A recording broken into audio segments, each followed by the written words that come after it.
This is one of the dumbest mistakes I see even high-level black belts do. Have you ever rolled with someone who just shuts everything down as soon as you try it? No matter what grip you take, they just swat it away. No matter what entry you start, they block it before it even happens. On the outside, it may look like they have impenetrable defense, but it's actually the easiest way to slow down your progress in Jiu-Jitsu. Here's what made me think about this. A local brown belt of ours, let's call him Jimmy, recently approached me asking to roll, and he had a very specific goal in mind for that roll. He wanted to practice his leg lock defense. I was like, okay, great. I was happy to see people approach their weak areas to try and get better. But every time I went for a grip or tried an entry into his legs, he'd swat my arms away and even back up. He shut down everything immediately. Zero leg lock defense was practiced during that roll. He got nothing out of it. I also got nothing out of it. Besides this video, I guess.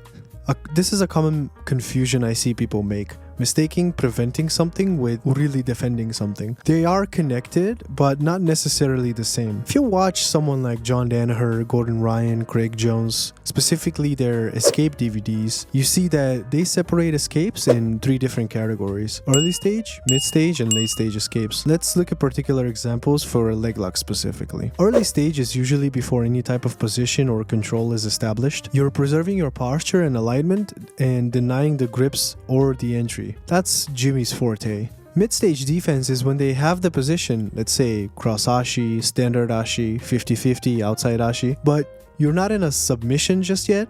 You have the chance to untangle the position and escape. Late-stage defense would be they have the position, they are getting closer to, or they even have the submission applied to some extent. You still have a chance to slip the heel, turn, look to escape in some ways, but your options become more and more limited. Endgame is basically what Gordon Ryan says when there's pretty much no escape and you're tapping, or should be tapping if you're not insane. Of course, you need to be good at all of these. In Jimmy's case, he only practiced the early stage defense, which was prevention, but he never dug deeper to get to that mid and late stage defense.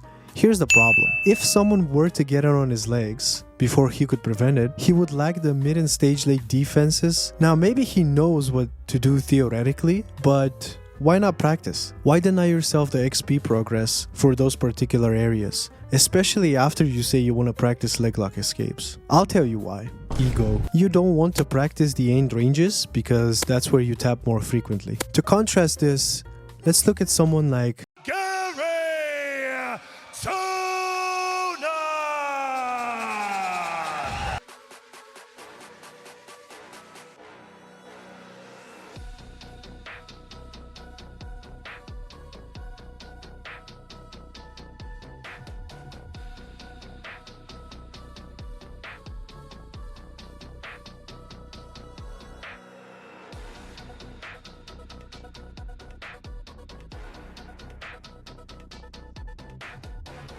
He famously gets submitted often in training. He allows people to get deep submission attempts. He'd even start in those very dangerous and endgame positions. Why? Because he understands that training is training. It's where we actually build skills. That's where our unbreakable defenses come from.